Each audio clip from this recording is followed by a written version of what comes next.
This is the Norris Group's Real Estate Investor Radio Show, the award-winning show dedicated to thought leaders shaping the real estate industry and local experts revealing their insider tips to succeed in an ever-changing real estate market. Hosted by author, investor, and hard money lender, Bruce Norris. Hello, everybody. This is Joey Romero, and this is the Norris Group Real Estate Radio Show and Podcast. And we're back actually after a small hiatus. We're going to jump on this on a consistent basis. What we're going to do is every couple of weeks, we're going to just have Bruce and Craig Evans along for the ride and just talk about what's going on in real estate. So we're going to call it What in the Real Estate? It's going to be the TNG Real Estate News Forum. Okay, so we're gonna have a little fun with this. This is we're gonna try to run this a little bit how Aaron used to do the weekly roundups that everybody used to love on a weekly basis. We're not gonna do it quite on the weekly basis, but I thought this would be a fun way to reintroduce the radio show. And then on the other weekends, we're gonna have the hard hitting guests, the heavy hitters in real estate. So, all right, let's get started. So. The biggest story in the news right now is going to be mortgage rates. When I first put the story together, it was at 7.31, and then today, Mortgage News Daily has the current rate at 7.72. Yikes! And doesn't look like it's going to be coming down.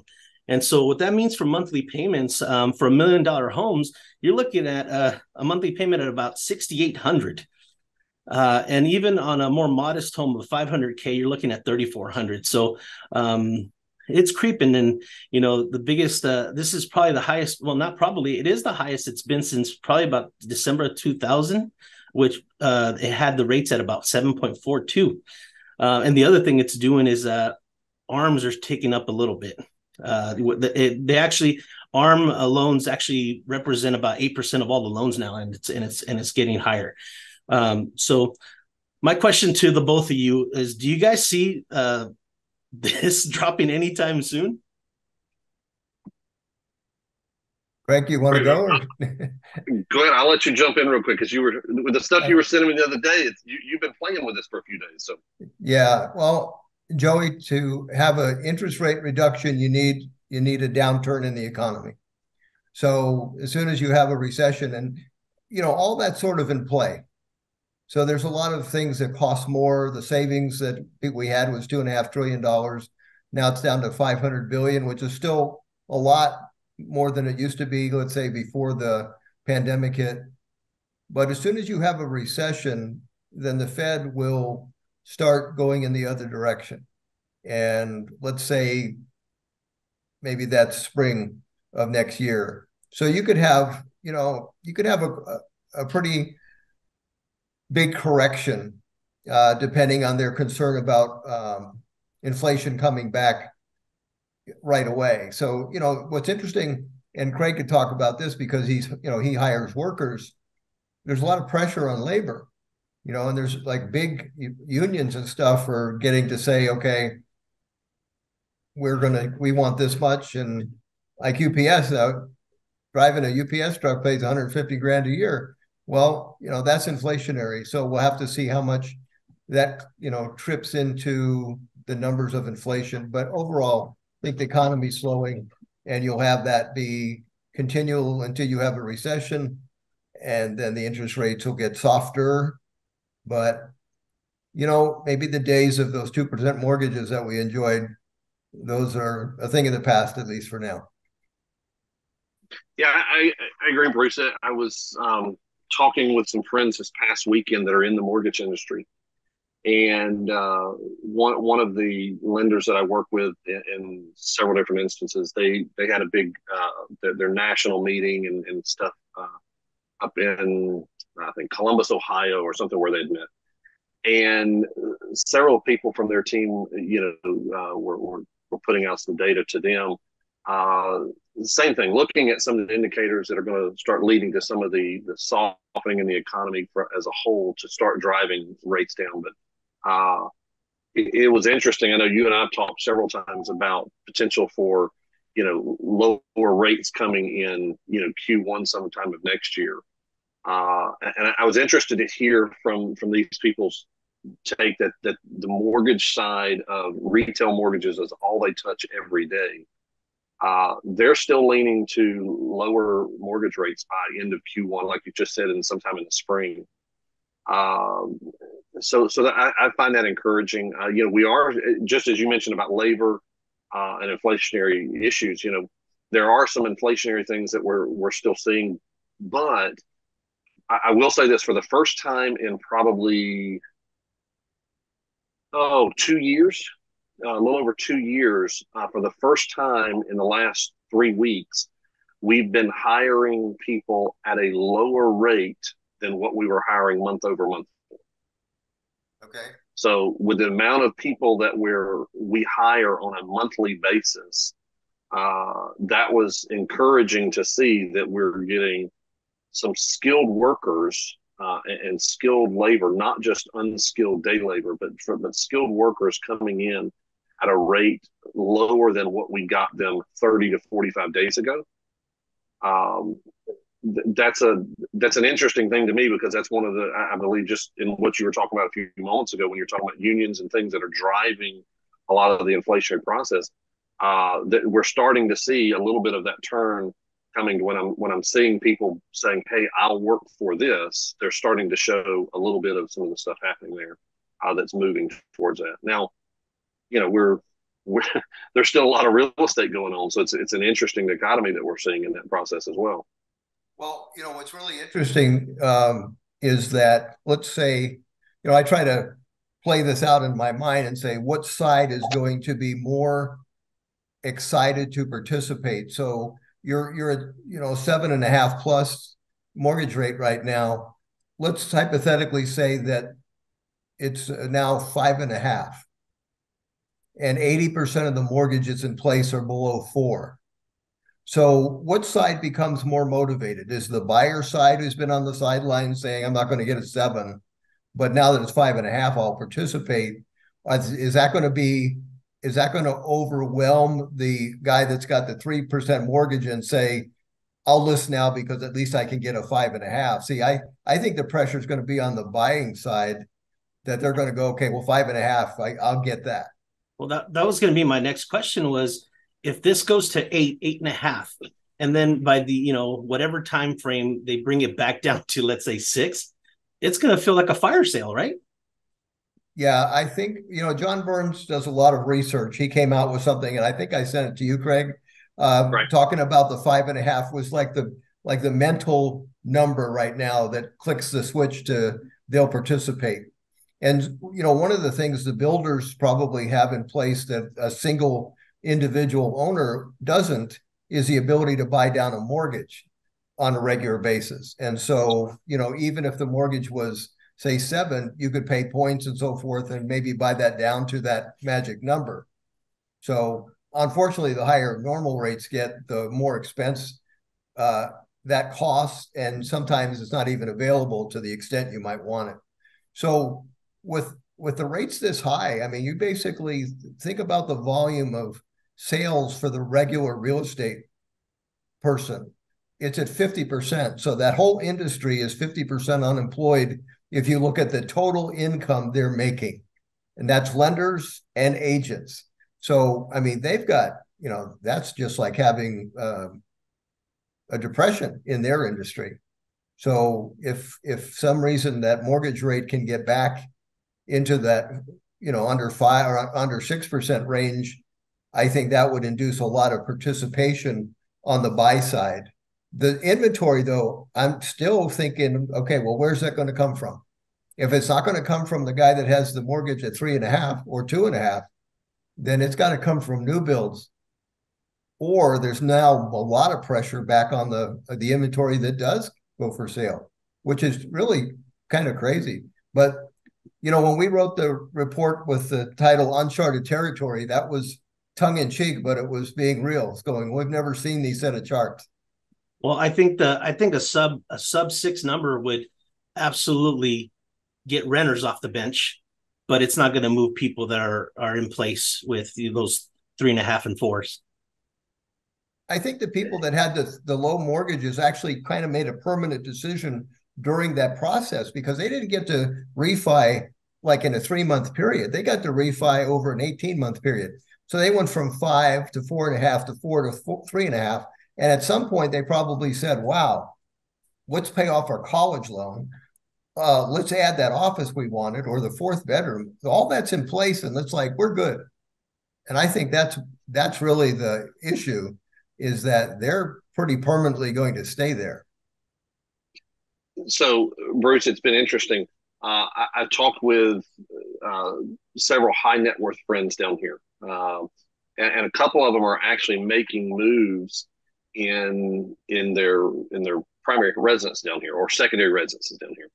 And it's been interesting because in that there actually are still some not I'm not going to say high volume of that, but there's still people making moves in that, because the people in that industry, or in that section of the market, are looking at it and saying, I am getting a decent price on the sale. And again, these are extremely high net worth homes. These aren't average, what the run of the market is buying and selling.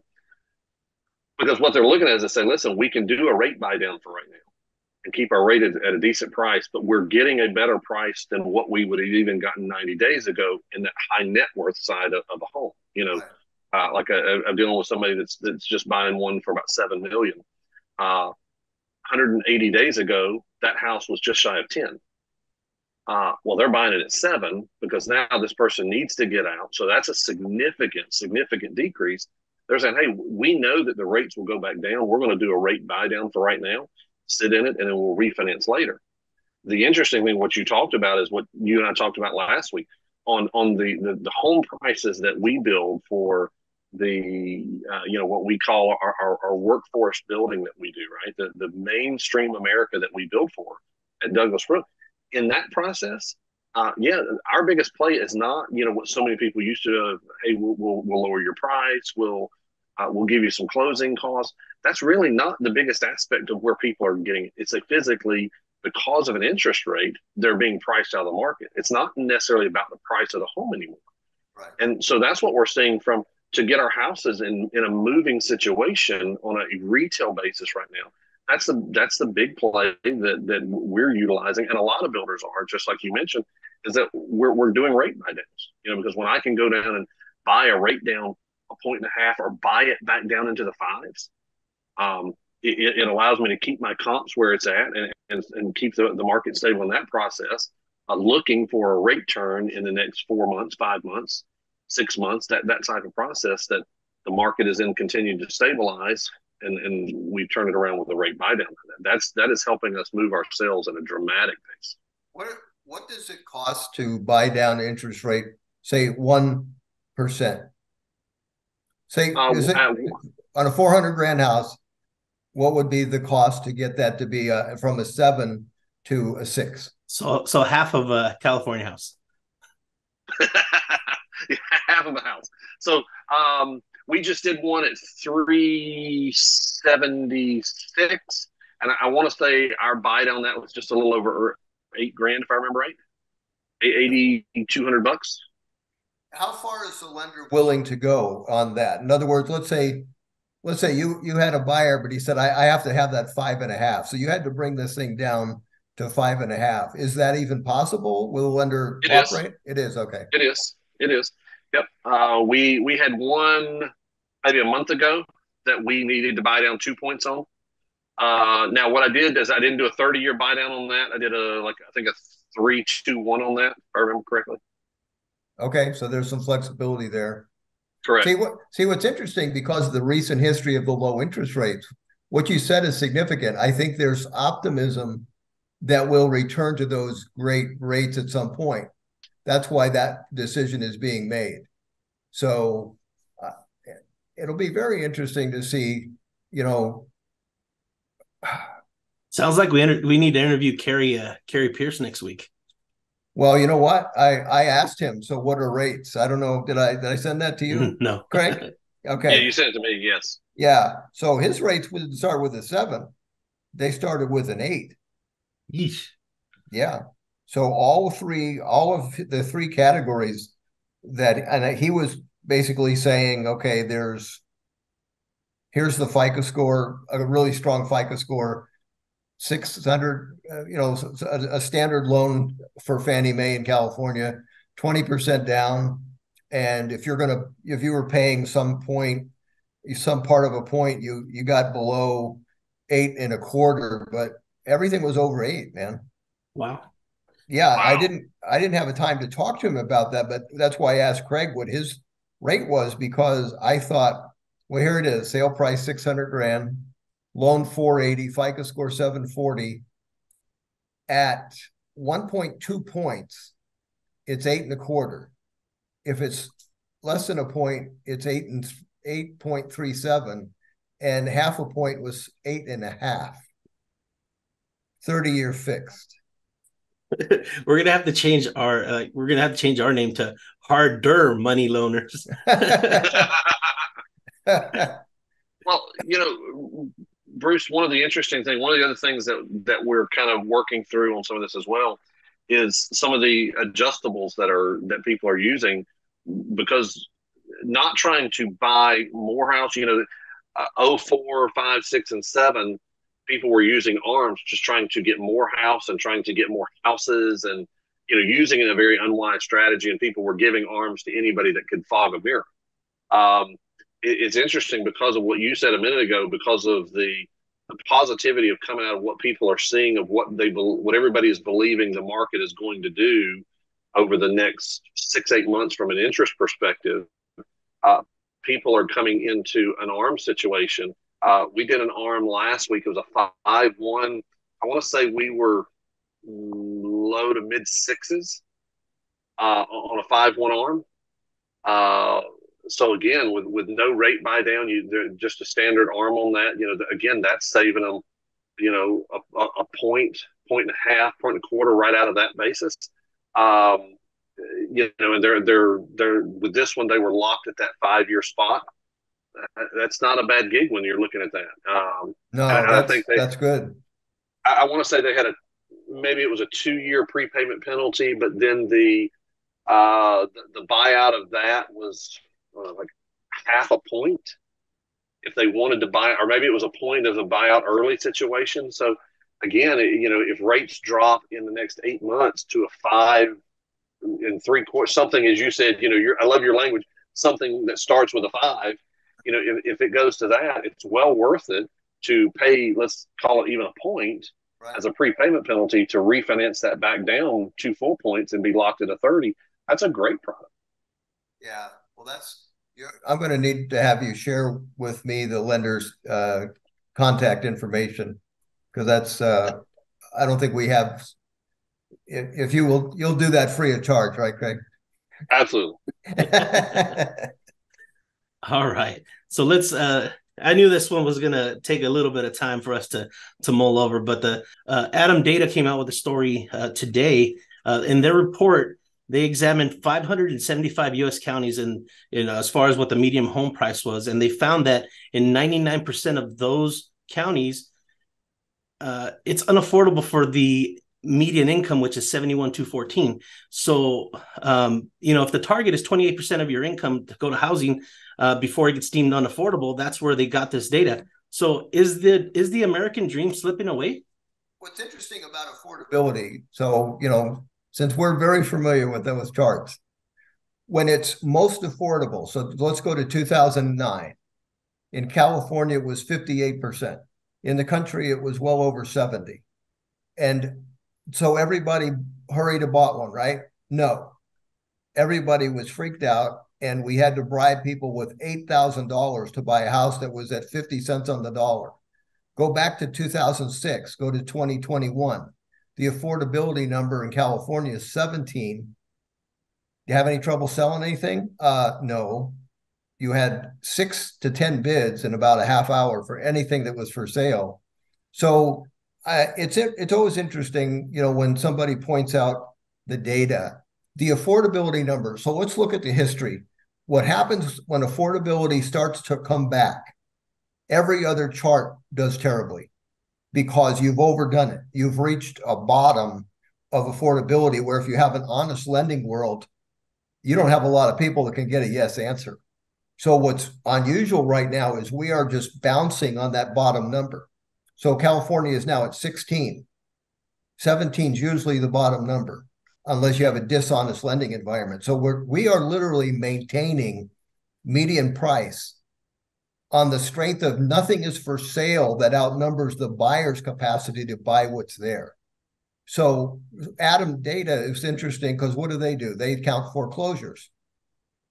So, they can come out and say, wow, well, foreclosures have doubled this year. Okay, well, that means they went from 2 to 4. No, the story was they're ticked back up to pre-pandemic numbers. Yeah, which is non-existent. So, see, that's the thing about knowing the history. So I'll just be quick with this, but the oddest thing when you look at a history of the last 50 years, you had 22 months of inventory for sale for houses in 1980, interest rate 17, unemployment 10%. Condos were 30 months. And for the next 2 years, what was the price damage? Nothing, which was just mind-blowing. You just go, okay, well, how could that possibly be? Then you go to 2008 and 9, you have an interest rate way under 10. You have about 10 months of inventory, 10% unemployment. You have a 50% drop. Well, what's the difference? The difference was in how many foreclosures were the participating in the market.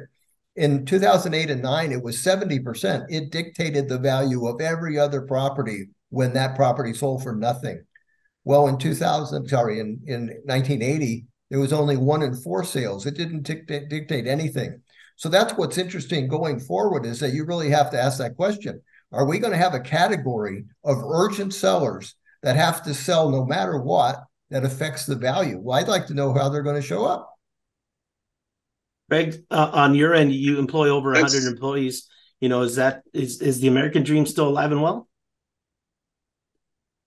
Well, in the lower side of, in the workforce community, it is a harder process to buy now, not because necessarily of the price of the house, but because of the cost of the payment.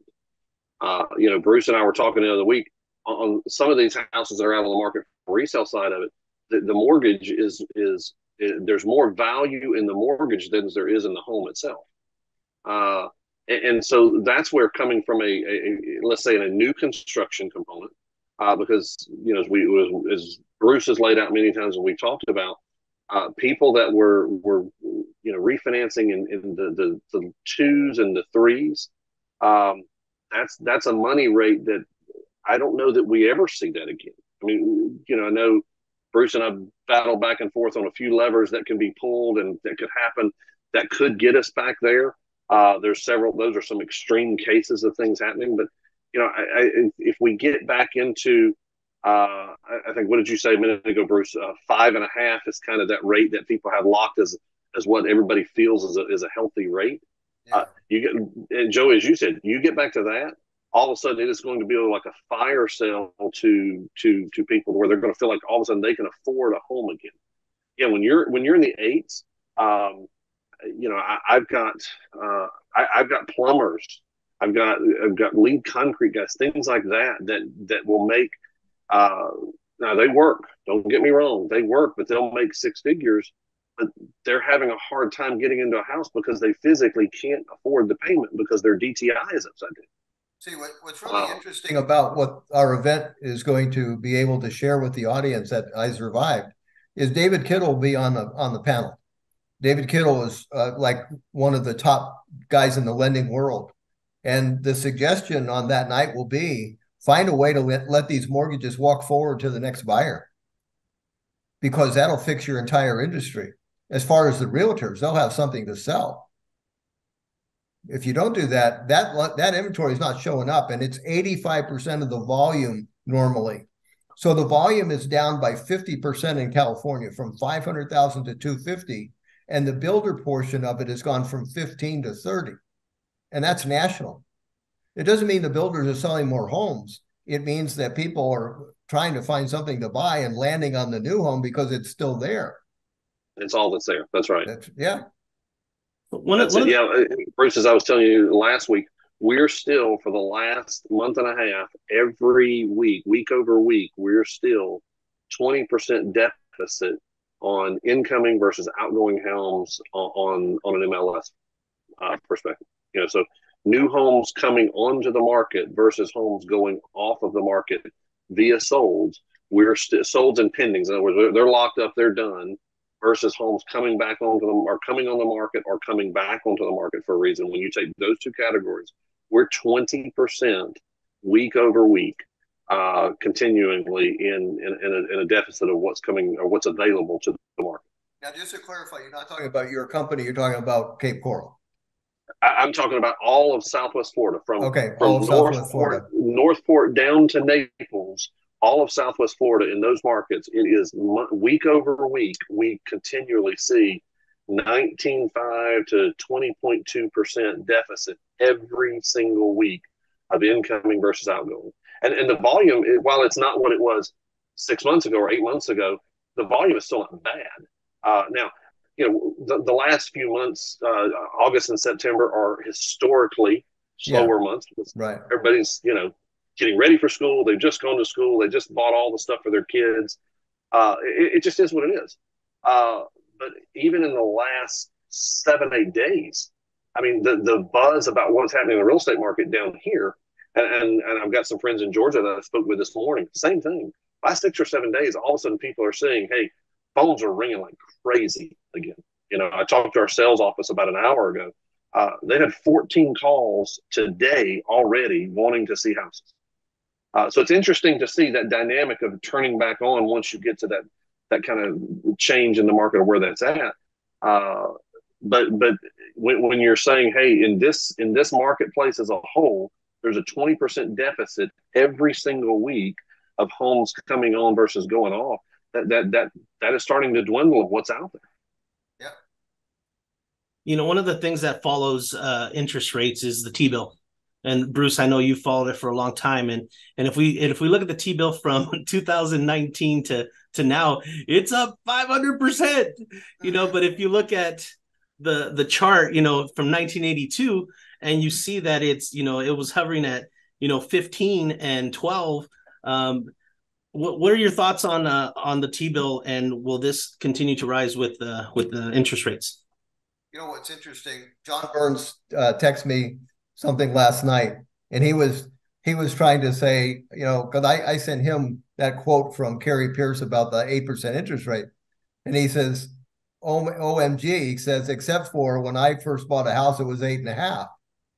And so I responded and said, well, how I got in the business, I had to refi a free and clear house at 17.5. So yeah, we're all spoiled, that's for sure. One of the things, Joey, right now is the spread between the 10-year T-bill and the mortgage is way bigger than it normally is. So you can have a spread usually at 2%. I think now we're probably in excess of 3+. So the 10 years, I think I looked this morning, was about 4.6 or 7. It's 4.7616. Okay. Yeah. So that's really high, but that still should produce a mortgage that's around 7 to 6.75 historically. And now if we're at 8, it means the concern is, I think, that's going higher for the time being. When that changes and you have a recession, that spread will change too. So it'll head the other direction, but the spread will change really quick. So you'll probably go from the mortgage that's starting to look at 8 to something that looks under 6 pretty fast if you have a recession where you go, okay, now we're headed in the wrong direction. Yeah. That's interesting, because that's exactly what a friend of mine was talking about, that the company he's with, and I don't want to talk about that because that's not, we're not here to talk companies or things like that, but the data that they were talking about up in Columbus last week at their national event, that was the exact thing. They said, listen, what we're studying is the spread on the T-bill, because that spread is so much larger than what it historically is right now. And the same thing, because I asked him, I said, well, what are they saying that a recessionary movement would do to that spread? And so every one of them completely agreed that it was, that would start to diminish that spread pretty quickly, which, like you say, Bruce, I mean, okay, the T-bill can be at a higher rate, but if that spread starts to reduce, we can start to see 6s pretty quickly. Yeah, you could, again, if you're headed in the other direction where the 10 years is lowering, and that simultaneously that spread gets down, to a normal range, you'll have a very big difference very quickly. Well, I don't know if you remember, that's one of the things you and I talked about probably 4 months ago. One of the triggers that could get us back low is, what happens from a recessionary perspective and what happens from an unemployment. If the recessionary situation changes and then the unemployment situation starts to tick up some because of certain triggers in the field, a lot of those spreads are going to start to change what we see coming out of the T-bill and that spread of that. Right. I believe. All right, we're going to finish with a couple just little fun stories. So Florida became the second most valuable real estate market in the country. Care to guess what number one is? New York. New York is number 3.6 billion. Okay. Is it California? California is still $10.1 billion in the valuation of it. And that's because we have San Francisco, we have Orange County, we have San Diego, we have a bigger range. And to round up the last two spots in the top five, Texas at 3.3 billion, and New Jersey surprised me at 1.8 billion as the number 5 most valuable real estate market. And then the last one I want to kind of just touch on. What, Joey? Yeah. Joey, what's interesting that's one of the things we're seeing a lot of people moving into Florida from New Jersey, and they love the fact, again, they can take a house that's $800,000 or $900,000 that they owe 30% on that they've owned for a while, and then come down here, and now they're thinking, hey, we got to leverage again, and now they're able to pay cash or something down here. They're loving that fact. Yeah, that's a big advantage in Florida because you have migration from New York, New Jersey, Illinois, Canada, all much more expensive markets. So you could go owing 30 to 50% on a property and buy a nicer house free and clear.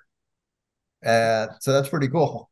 So the last thing I wanted to touch on before I kind of give you guys a couple minutes for a couple things, the states with the highest property taxes, the top most expensive were New Jersey. The median property taxes paid per year in New Jersey is $87.97, and then you got Connecticut, New Hampshire, New York, and Massachusetts. The least expensive as far as property taxes, the number one, which is the least expensive, is West Virginia at a whopping $756. That's it. And then Arkansas, Louisiana, South Carolina, and Mississippi. California came in. Go ahead. By the way, that just means no one wants to be there. Yeah. West Virginia literally loses population every year. And one of the problems is, like, you have only existing housing. So California came in at $42.79, and Florida, the property taxes paid was $2,143. All right. So what I wanted to do here is give Craig two to 5 minutes. We are a year removed from Hurricane Ian. So I wanted to give you a couple minutes to talk about what Florida looks like. I mean, from what I understand, this is the first season you guys are officially back, right, in some capacity. So I've heard some of the projections say that it's going to be 5 years before they're back to normal. But can you tell our audience, what Southwest Florida looks like a year from Ian? Sure. I wish I had pictures because it's very, very encouraging of where we're at. Based on, when Bruce came down and visited us and I don't live out on Fort Myers Beach, out on the beach, but we do a lot of work out there with commercial things like that with one of my other companies. And, it was hard to fathom what it was going to look like, even in a 6-month time period.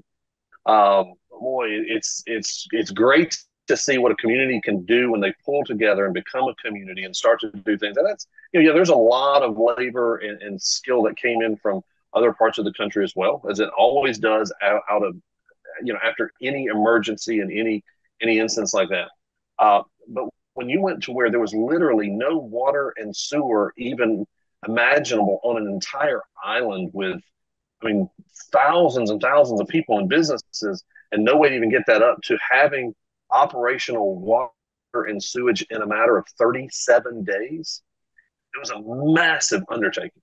I mean, you couldn't even drive there, right? The bridge got taken out.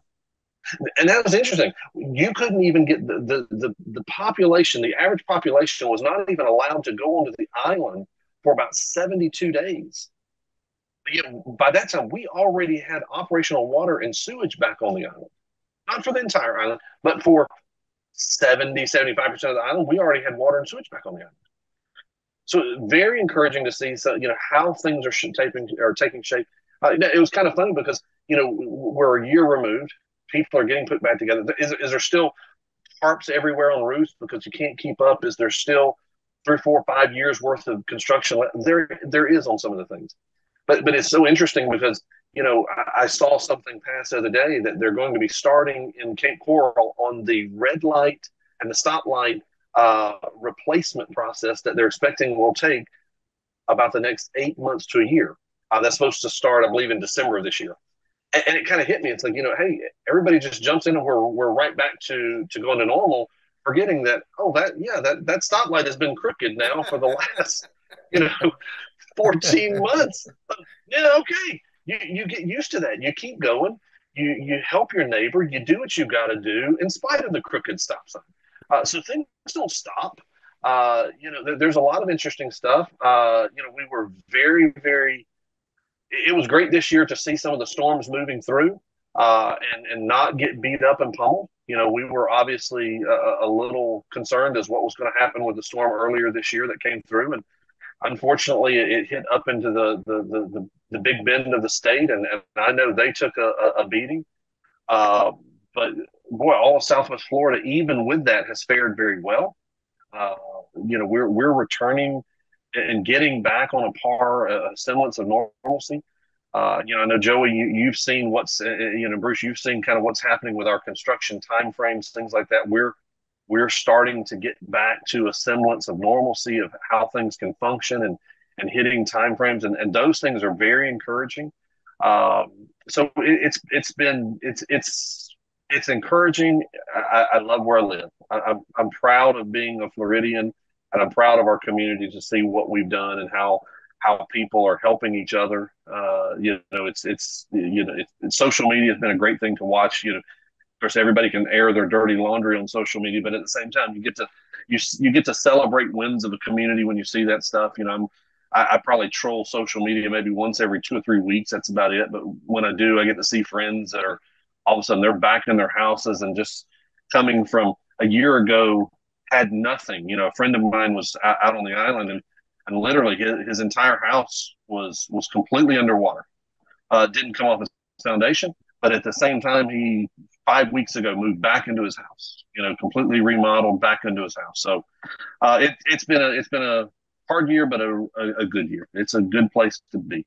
Bruce was interviewing John Schaub a couple years ago, and the statement said that the two things that we do in Florida, we balance our budget and we recover from disasters. That's right. That's right. So, Bruce, so now I'll give you a couple minutes. Everybody's always asking, what's Bruce up to? So what's Bruce as far as the real estate? What are you up to, and what do you see yourself doing in 2024? Well, I hope to support Craig's desire to continue to teach people the real estate investment business. So we'll figure out dates that I'll participate in those events, and I'll be excited to do that. I get to speak next week in San Diego. We have a I Survived event later in October, and with a great panel, and that'll be a lot of fun because some of those people on the panel are the decision makers for that industry, or certainly a big influence on them. So it'll be really interesting to see their take on what they think is next. I've still got 25 houses that are spec'd by another builder, Mission One, that I had come from California. It's really interesting, Craig. You'll be encouraged about this. There was one that just closed last Friday, and we did have closing costs that we paid, but the highest that house had ever sold for in any supermarket was $7.25, and it sold for $7.20. So yeah. So we took $5,000 off and paid some closing costs. So that's at the tail end of a really dead period for Florida. So all of a sudden now you're going to have migration and you don't have inventory. So it'll be interesting because we basically have 24 houses that range from 1565 to 2170 that are brand new with all the stuff you're supposed to have. So we all know, like, okay, we're trying to attract the cash buyer. What do they want? They want a third car garage, they want a pool, and they want to look at water outside their back, window. And if you have all of that, then you have the product they want. So, 6 months from now, I would be surprised if we owned anything for sale. Wow. Remember, you got 36 more with me we're doing too. That's right. And the same reasoning, when we picked that same product, different area, we're just about to start those. And that's exactly right. We're thinking about, we need to land on the cash buyer square, not the financing square. Now, it could be the financing will prove and it'll track both of them. But yeah, the cash buyer is probably selling something from a higher expensive area. So all of a sudden, yeah, the price isn't the deal. So Bruce, let me ask you. It's an interesting question. You said that you just closed on that last week. When did that? Just out of curiosity, when did that one go under contract? I don't think it was very long. I think it was about a 40-day escrow, something like that. So that's what's interesting. It goes into contract because I had somebody talk to me about this a couple of weeks ago. Said, "Oh, well, it's great if you sold that 5 months ago." No, yours went under contract in the last 45 days. That was so. Let's say that would have been during August, which is already the slow time of the year down here. Right. At a point where everybody is crying, the sky is falling, and yet you took a $5,000 haircut and a little bit of closing costs. Yeah, and that was a client that borrowed money to buy that house, so that was not a cash buyer. So that was even more interesting that person showed up at that level. So I'm gonna close the show with our upcoming events. Bruce talked about the Flip Hacking Live. Just want to note that it is not a TNG event. It's going to go on all weekend, but Bruce will be the keynote speaker at lunch only on October 12th. So if you wanted to come hear Bruce talk about, the economy and, go over his charts, that's the day that you're going to want to be there. And then obviously we have I Survive Real Estate. It's October 27th. It's on a Friday. I like to call it Real Estate Prom. It is $200 per seat, and that 100% of that goes to the charities, Make-A-Wish, OC, and the IE, and St. Jude's Children's Research Hospital. And the last thing I want to mention is I want to thank our generous supporters, so our platinum sponsors this year in alphabetical order, just so I don't make anybody upset. The Inland Empire Real Estate Investment Club, NVT Productions, Realty 411, the San Diego Creative Investors Association, so Dan Reddick and SDCIA, Carr and Hall and Udirect IRA Services, Buddy and Kimberly Rushings with White Feather Investments, and Tom Wilson, longtime supporter of ours with Wilson Investment Properties. I'd also like to thank our gold sponsors. Brand new to us this year is Fair Trade Real Estate, Mark Dowling, the Inland Valley Association Realtors, Keystone CPA, Matt and Amanda, they're always great. Lavis Wealth Management, NSDREI, Derek Harms, David Granzella, again, for pretty much every year with NorCal RIA, Christina Suter with Pasadena Phoebe, Sean O'Toole with Property Radar, the outspoken investor, Tony Alvarez, White House Catering, and Brent Lee over at Windermere Tower Properties. Thank you all for being generous supporters. It's going to be a great night. We can't wait to see you guys all there. So guys, I think this was a fun episode. I think I'm looking forward to doing this every couple of weeks. Thank you all. Thank you. Good job. Thanks, guys. We'll see you next week, guys, or a couple weeks. Bye-bye. All right. For more information on hard money loans and upcoming events with the Norris Group, check out thenorrisgroup.com. For information on passive investing with trust deeds, visit tngtrustdeeds.com. The Norris Group originates and services loans in California and Florida under California DRE License 012-19911, Florida Mortgage Lender License 1577, and NMLS License 1623669. For more information on hard money lending, go to thenorrisgroup.com and click the Hard Money tab.